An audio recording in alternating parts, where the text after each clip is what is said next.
కాసేపట్లో AP cabinet సమావేశం కాబోతోంది. ముఖ్యమంత్రి చంద్రబాబు అధ్యక్షతన జరగబోతున్న ఈ కేబినెట్ భేటీలో 14 అంశాలపై చర్చించబోతున్నారు.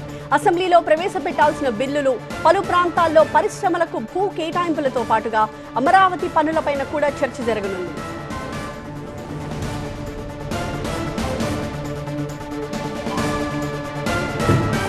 కేబినెట్ భేటీకి సంబంధించిన లేటెస్ట్ అప్డేట్స్ తో మన ప్రతినిధి ఈశ్వర్ లైవ్ లో సిద్ధంగా ఉన్నారు. ఈశ్వర్, ప్రధానంగా 14 అంశాలు చర్చకు వస్తాయంటున్నారు.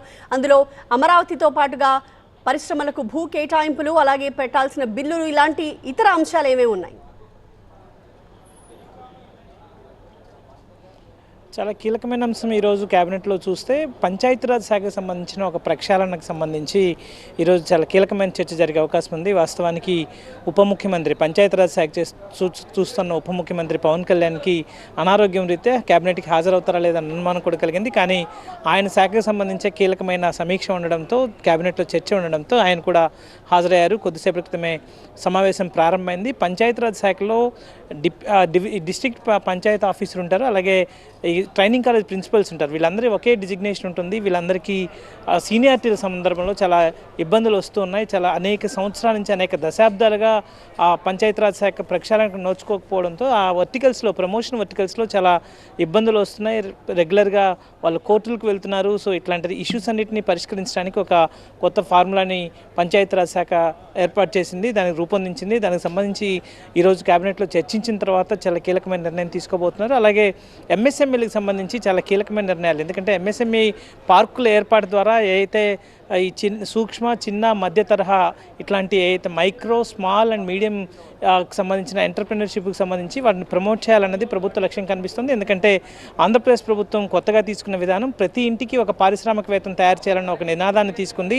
అప్పుడు మాత్రమే ఈ పేదరికాన్ని కానీ లేకపోతే సమాజంలో అంతరాలని అధిగమించగలం. కాబట్టి దాన్ని గట్టిగా తీసుకెళ్లాలంటే ఎంఎస్ఎంఈని ప్రమోట్ చేయాలి. ఎంఎస్ఎంఈని ప్రమోట్ చేయాలంటే అట్లాంటి క్రియేట్ చేయాలి, అట్లాంటి ఎన్విరాన్మెంట్ని, ఎకోసిస్టమ్ని క్రియేట్ చేయాలి. కాబట్టి చాలా జిల్లాల్లో ఎంఎస్ఎంఈల కోసం స్థలాల కేటాయింపుకు సంబంధించి ఈరోజు క్యాబినెట్లో చాలా కీలకమైన చర్చ జరగబోతుంది. అదే సమయంలో రాజమండ్రికి సంబంధించిన చాలా కీలకమైన ఇష్యూ ఒకటి నడుస్తుంది. రాజమండ్రిలో హ్యావ్లాక్ బ్రిడ్జ్ ఏదైతే ఉందో దాన్ని డెవలప్ చేయడానికి అక్కడ కొంత స్థలం అవసరం. దానికి నేషనల్ హైవేస్ వాళ్ళు కావచ్చు, రైల్వేస్ వాళ్ళు కావచ్చు, వాళ్ళతో ఇస్తున్న స్థలంతో పాటు మరికొంత దాదాపు 120 ఎకరాల వరకు ఈరోజు దానికి కేటాయిస్తూ క్యాబినెట్ నిర్ణయం తీసుకోబోతుంది. అలాగే మిగతా వ్యవసాయ విశ్వవిద్యాలయం ఒకటి రాజమండ్రిలో ఏర్పాటు చేయబోతున్నారు. దానికి సంబంధించి ఒక 18 ఎకరాలని కేటాయించడానికి అవసరమైన ప్రతిపాదనను సిద్ధం చేసింది అగ్రికల్చర్ డిపార్ట్మెంట్. సో దానికి సంబంధించిన ప్రతిపాదనకు సంబంధించిన నిర్ణయం, తుది నిర్ణయం ఈరోజు క్యాబినెట్ తీసుకోబోతుంది. అలాగే కొన్ని బిల్స్ ఉన్నాయి, ప్రైవేట్ యూనివర్సిటీకి సంబంధించిన బిల్స్ ఉన్నాయి.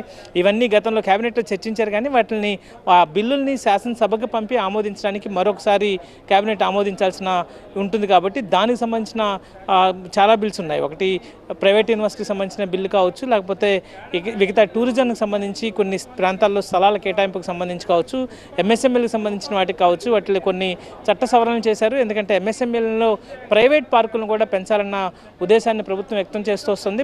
కేవలం ప్రభుత్వ స్థలాలే కాకుండా ప్రైవేట్ పర్సన్స్ దగ్గర ఎవరి దగ్గరైనా బల్క్ ల్యాండ్ ఉంటే ఆ ల్యాండ్ని ప్రభుత్వానికి ఇస్తే ఆ ప్రాంతాల్లో ప్రభుత్వమే మౌలిక సదుపాయాలని విస్తరిస్తుంది, ప్రభుత్వమే మౌలిక సదుపాయాలను అభివృద్ధి చేస్తుంది. దాన్ని వచ్చే ఆదాయాన్ని ఆ ల్యాండ్ లార్డ్ కూడా షేర్ చేసే విధంగా ఒక కొత్త పాలసీని ప్రభుత్వం తీసుకుంది. సో దానికి సంబంధించి కూడా ఈరోజు కీలకంగా ఒక నిర్ణయం తీసుకుని ఒక చట్టాన్ని తయారు చేసేందుకు అవసరమైన ప్రతిపాదనలను శాసనసభకు పంపించేందుకు ఈరోజు కేబినెట్ డెసిషన్ తీసుకోబోతుంది. అలాగే కుప్పంలో ఒక హెల్త్ డిజిటల్ సర్వే చేయాలని నిర్ణయించారు. ఒక పైలట్ ప్రాజెక్ట్ ఇది. దీని ద్వారా ప్రతి ఒక్కరి హెల్త్ డేటాని మెయింటైన్ చేయడం ద్వారా వాళ్ళకి భవిష్యత్తులో ఎలాంటి ఇబ్బంది లేకుండా ఇక్కడ వాటికి సంబంధించిన చర్యలు తీసుకోవడానికి అవకాశంగా ఉంటుందని ఒక 5 కోట్ల రూపాయలు దానికి నిధులు కేటాయించడానికి కేబినెట్ ఈరోజు అనుమతి తీసుకోబోతుంది. అలాగే విజయనగరం జిల్లాలో కేటాయింపుల విషయంలో ఏ ప్రాంతాలను ప్రధానంగా ప్రభుత్వం పరిశీలిస్తోంది? ఏ ప్రాంతాలు పరిశ్రమల ఏర్పాటుకు అనువుగా ఉంటాయని ప్రభుత్వం అనుకుంటోంది?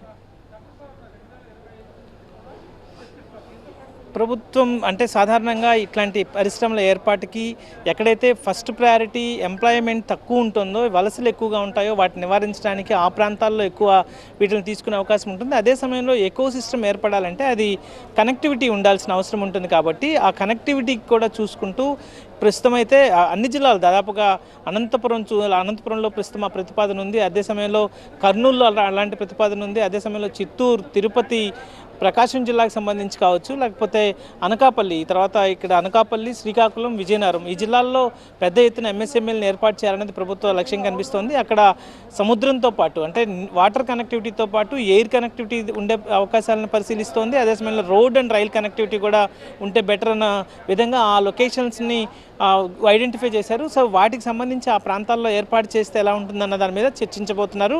సో దానికి సంబంధించిన నిర్ణయం ఈరోజు తీసుకోబోతున్నారు. కాబట్టి ఒకటి ఎంఎస్ఎంఈని, అలాగే టూరిజం ప్రమోషన్. సో మొత్తానికి ప్రొడక్టివిటీకి సంబంధించి కావచ్చు, లేకపోతే సర్వీస్ సెక్టార్కి సంబంధించి కావచ్చు, ఈ రెండు సెక్టార్ని ప్రమోట్ చేస్తేనే రాష్ట్రం ముందుకు వెళ్ళగలుగుతుంది. ఆర్థికంగా కావచ్చు, లేకపోతే ఉపాధి పరంగా అవకాశాలు దొరుకుతాయనే లక్ష్యంతో కేబినెట్లో ఈరోజు చాలా కీలకమైన చర్చ జరిగే అవకాశం ఉన్నట్టుగా అర్థమవుతుంది. Thank you.